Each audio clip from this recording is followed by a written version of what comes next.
Yes, us. Welcome to the Kefi Life Podcast. My name is Kefi L, and I'll be your guide to creating a life of Ola Kala, all is well.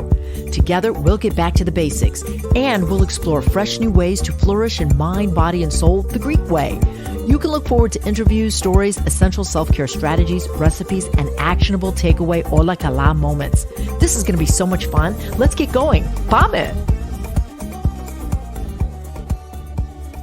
Our Lexi for today is Dendrolívano, or rosemary, a powerful herb which gives the gift of memory, healing, and great taste to food.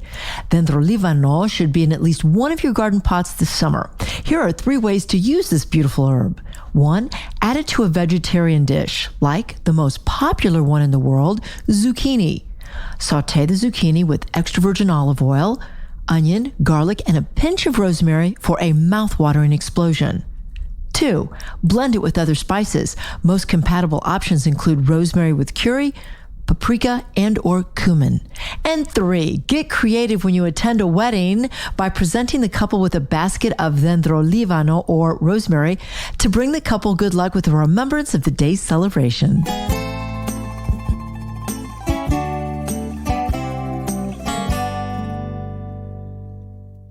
Eleolado, olive oil, has been celebrated in the civilized world for millennia, nearly eternal. The oil of this fruit has been more than just food to the cultures of the Mediterranean region. It's been medicinal, ceremonial, sacramental, and the foundation of great wealth and power. It is safe to say that olive oil is the ethos, the essence of Greek culinary culture. Today, the priceless and life-giving ingredients of this liquid gold can be delivered to you when you purchase your premium bottle of Kefi Life extra virgin olive oil from the region my parents were born, the Peloponnese. The coveted Koroneiki olive is extensively cultivated here in the southern part of Greece, which offers the unique microclimate needed to grow a fruit netting the utmost nutrient value for extra virgin olive oil. Kefi Life extra virgin olive oil, a boundless amount of value, high in antioxidants with anti-inflammatory properties, linked to good mood and improved mental health. Get your bottle of wellness today when you visit kefilife.shop. Today's episode of Kefi Life welcomes an Ikarian native who is going to help us begin the healing and wellness process with the help and the assistance of 2 powerful and medicinal herbs grown all over the island. Yes, my friend, today the spotlight is on rosemary and thyme, synonymous with the Ikarian life and cooking. These 2 beautiful herbs are used for food, teas, and health. And Thea Parikos, owner of Thea's Inn on the island of Ikaria, a bona fide blue zone, look it up if you need more info, has the 411, the skinny, the scoop, the essentials on how to use rosemary and thyme for the good of it. Καλώς ήρθατε, Tikanyas. Welcome. Nice to see you. Thank you for having me back, Kiki. Oh, my Hellenic gem, it is so good to have you. And you're just so chock full of knowledge with food. And I'm finding that, everybody can agree to love and eat food because food is, it sustains us, right? So Definitely. Today let's dive into 2 herbs that really, I know because a lot of people tell me that they don't realize the power of these medicinal herbs, rosemary and thyme. Let's start with rosemary. Okay. All right. First of all, I do want to say that Ikaria is full of herbs, and there's so many herbs that we don't even know that are out there that are good for you and that taste good and add to flavor and everything. Rosemary, I think, is a beautiful bush. I love the purple flower on it. I love drying it and just putting it in my clothes and the smell that comes out of the drawers, and it's good for bugs, and it's also a great preservative. But rosemary it has some wonderful qualities. It's antibacterial, antifungal, antiviral. If you remember from how they used to say that a little bit of rosemary is for remembrance of somebody, well, in Greece they plant rosemary in the graveyards because it's for remembrance. But rosemary actually helps with memory. It's good for your memory. And even up until recently, I met people who, when they were studying, they would drink rosemary tea to help them remember. And it's also interesting that it's been known to be good for brain health. So now we're talking about Alzheimer's and dementia. If it helps your memory, if it helps your brain health, then it's good for other things also. It's also a natural diuretic, so it's good for your kidneys. You don't want to drink too much of it, okay? If you're on taking blood thinners, you need to talk with your doctor because it may slow down clotting of the blood. And as with all herbal teas, you don't want to overdo it. Too much of a good thing can be bad for you. There are herbs that lower your blood pressure. I found this out by experience. I didn't know it. And I didn't know what was wrong with me. I found out it was my blood pressure had dropped too much. I was drinking too much sage, actually. But so you need to be very conscientious of this. Even the older people would tell you, yes, a little bit. You drink for a couple of days and you change. You don't drink it consistently all the time. Okay? I want to be clear on this. Is one a day too much? My aunt would tell me you can have one a day for several days, maybe 4 or 5 days, but then you should switch to a different one. Okay. Perhaps it depends on how strong the herb itself is or how strong you make it, but I prefer safe than sorry. So we drink rosemary. We enjoy rosemary tea. It's a stimulant. It's not a heavy tea. A little bit of honey. It's all it needs. Doesn't need a lot. And it's refreshing. And I also like it cold. I put it in the refrigerator to drink cold.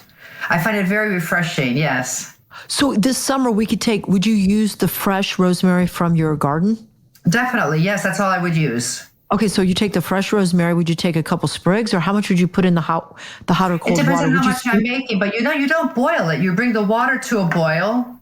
You turn the water off. You put your herbs in. You cover it, and you let it steep. Okay, you don't want to boil it because you're going to be losing nutrients, and you might make it more bitter this way also. What about the drinking it cold? How would I prepare that? Okay, this is what I do. Do you have, I'll tell you my favorite cold teas is rosemary. And do you have Louisa, lemon verbena in your garden? Yeah, not in my, yes, I do actually. Last year, my gardener who helps me here in the yard recommended that, yes. Okay, lemon verbena is awesome. So all you do is you make your tea, you let it cool, and then you put it into a bottle in the fridge. That's it. It doesn't last very long, maybe one day. And it's pretty tasty? Oh, it's great. It's very refreshing. A little bit of lemon if you like, definitely.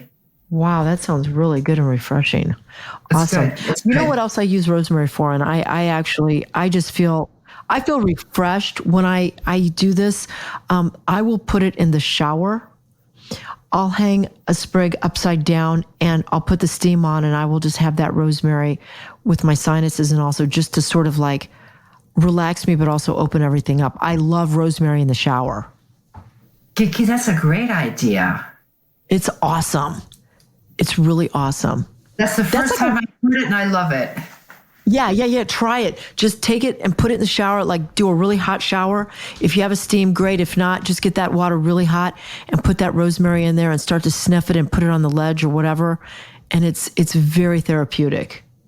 Definitely, I'm going to try that. Yeah, I can't wait to hear what you think about it. Definitely. Okay, so those are some good points to mix up the teas, like the herbs, because they do have they're so strong. They are, yes. They are. They're doing research now on the herbs in Ikaria because they're stronger than other parts of the world. But the rosemary, though, is, it's not just for a tea. It's also, we use it as an herb for cooking in our food. We like to put potatoes in the oven and put rosemary on top. We put it in different vegetable dishes and different meat dishes. We might even just put a sprig of rosemary, so then we just take it out, but it gets the flavor, Yeah. In the old days, they made a sauce, actually, which was with rosemary, flour, and whatever was left from the juice of the pan from frying fish, for example. And they would take the olive oil and what was in the pan from frying, and they would put lots of rosemary in there and flour and make like a gravy, like a thick gravy.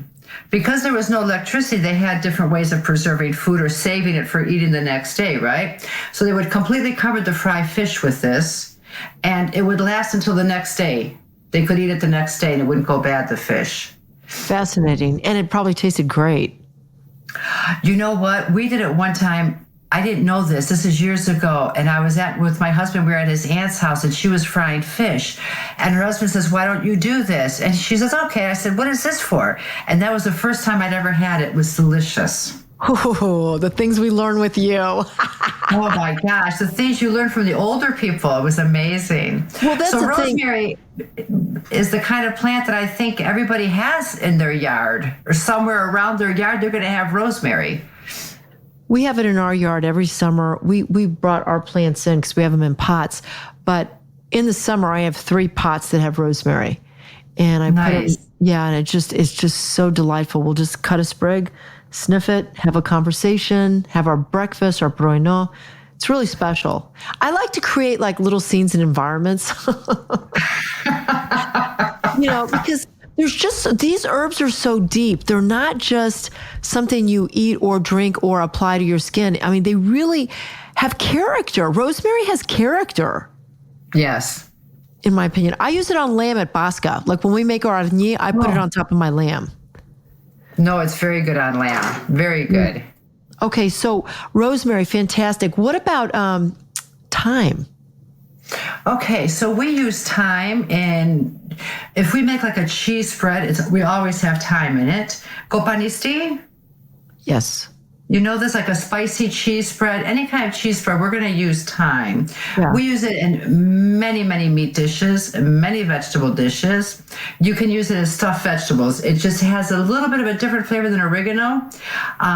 It's in the same family, they're related, but it does have a different taste to it. My favorite thing to do with thyme as an herb, I like to mix it, combine it with oregano. I feel like I'm getting the best of both worlds. Thyme is also good as a tea. Again, you don't want to be drinking too much of it, okay? It has a lot of qualities to it. It's antifungal, anti-inflammatory. It's used to help cuts and bruises because it's anti-inflammatory. It helps respiratory health. So when you have a cold, a chest cold, you drink the tea from it with some honey. Digestive system, overall it helps the digestive system. This is another one that helps for premature aging in the brain. Oh, it's fascinating, isn't it? How many of the herbs that we have. So what this one does, it increases also the active omega-3 in the brain, and it also helps detoxify your body, cleans your kidneys.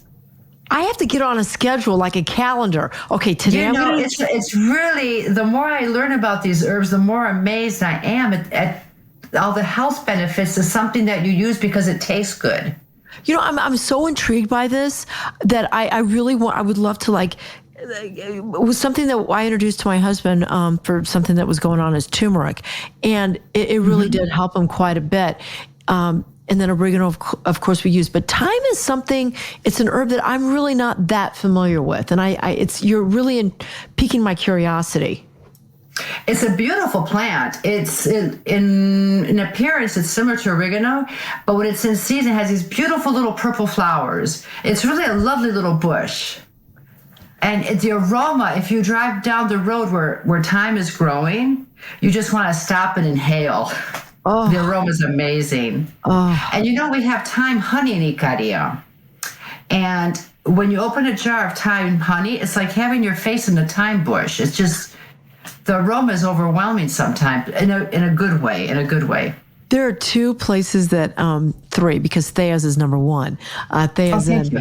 Yes, of course. And by the way, let's give a quick plug to your inn on the island of Ikaria, because it's so beautiful when you drive up. It's on the village of Nas, Nas. Yes. And when you drive up, you have these trees and you have the vines hanging down, and it's kind of like a dirt road coming up that way. It's so natural. It's so organic. You immediately feel like you're released from pressure. It's relaxing. That's a good word. It's relaxing. So real quick plug for you and Thea's Inn. Like if people are coming to Ikaria, why would they want to come to your inn? Oh, I hope they would want to come to enjoy the food, the service, the scenery, the conversation. It's a good congregating place, actually. Yeah. Oh, terrific. quickly, I want to ask you about, okay, so in some of the videos, like in a previous episode, we talked about Dan Buettner, who is from National Geographic, and he coined the concept and the practice of the blue zones, which there are 5 islands all over the world that the people that are on these islands incorporate a lifestyle of longevity, kind of the organic way, and Ikaria is one of those islands. But why do I bring this up? Because when he met you, and you've remained friends with him, you, I think, introduced him to Athena, who was your aunt. Athena is actually my husband's first cousin, and she was cooking with us. And she's a true Ikarian, and she's a true Ikarian cook.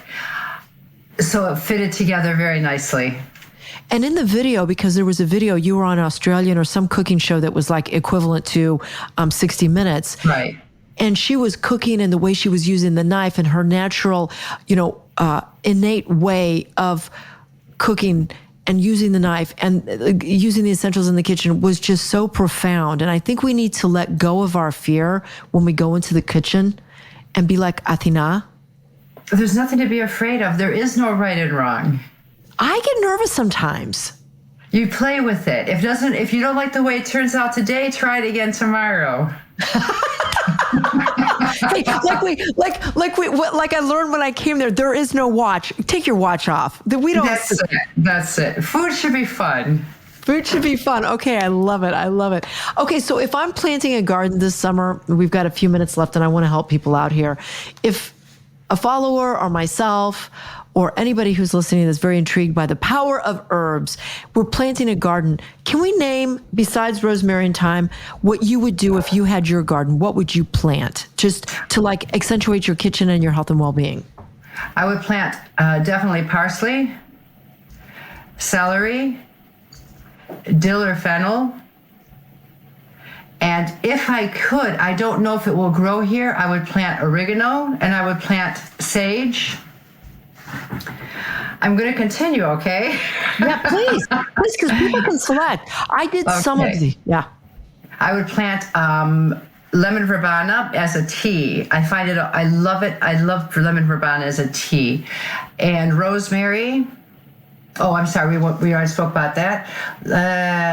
Sage, mint, rosemary, oregano. Mint. I don't know if you can plant. I'm sorry. Mint. Mint, definitely. Mint grows so easy. And there's different types of mint, and you don't want to plant them too close together because they tend to combine. Good to know. Yeah, but those are the basic ones that I would have. Definitely parsley, celery, mint, oregano if possible. Dill, fennel. And I did plant oregano the last couple of years. I had a garden, what do you call it? A garden box. So it was standing, a raised one because we have a dog, and it worked fine. It just wasn't large enough. Right. But I think what I'm going to add this year is the fennel. I didn't use fennel last year. Fennel's nice to have. Yeah. How do you feel about basil? Oh gosh, I forgot basil. Why don't we use a lot of basil in Greek cooking? I love basil. I just think it's wonderful. It's amazing. We have pots and pots of basil all around the houses, right? Yeah. But we don't use it as much as we use mint, for example. Mm-hmm. Yeah, and I always forget it. Yeah, I'm Vasiliki, basil. I'm the female version of basil. Veve. You have to use basil. Veve. And quick sidebar, I just want to tell you, last year we were in Israel in the Holy Land, and practically every house in Israel, Jerusalem, wherever, even the Palestine West Bank area, they all have olive trees. Everybody's got an olive tree in front of their house. Everybody. Isn't it amazing? It's cool. It's really cool. So many similarities. A lot of similarities. Okay, how should we close out with, what are your personal thoughts on rosemary and thyme? Is there anything else you want to share with us about the value of these two beautiful herbs? Look, for me, to be honest with you, all the herbs are valuable in their own way, and a lot of it has to do with preference, your personal preference. My feeling is, to be complete, you need to have a little bit of all of these. Yeah. Some dishes you're going to want rosemary, some you're going to want dill. You might want a rosemary tea today, and tomorrow something else. And we need to remember the famous expression, "Pan metrion ariston," all things in moderation. There you go. Bravo, Sue. All right, Hellenic Gem. Thea Parikos. Thea Parikos, it's been such a pleasure, delight, and I love learning from you. And I can't wait till the next time. Thank you, Kiki. It was great to be with you again. You take care and have a great afternoon. You too. Stay right there. Up next, your weekly takeaway to keep it all as well. Ola kala. This Ola kala moment brought to you by the law offices of Liston and Centillus. Ranked number 1 by the leading lawyers network since 2010, taking care of all your real estate needs. There is a stigma that goes along with trying something new, but new things keep us sharp. So what are we to do? Don't be afraid. Like Thea says in today's episode, when cooking something new, for example, try it, taste it, learn from it, and if you don't like the result, try it again the next day. Friends, be open-minded and creative when cooking or creating your own version of wellness. Ola kala, all is well when you approach the new with a positive and fearless point of view. Kiki Vale is the founder of Kefi Life. She is passionate about whole person wellness and living a fulfilled life. Her Kefi Life podcast is created to simply and naturally help you harmonize the mind, body, and soul the Greek way. Visit KefiLife.com and check out Kiki Vale on LinkedIn and on Twitter. Join us again next time for more positive energy and inspiration on Kefi Life.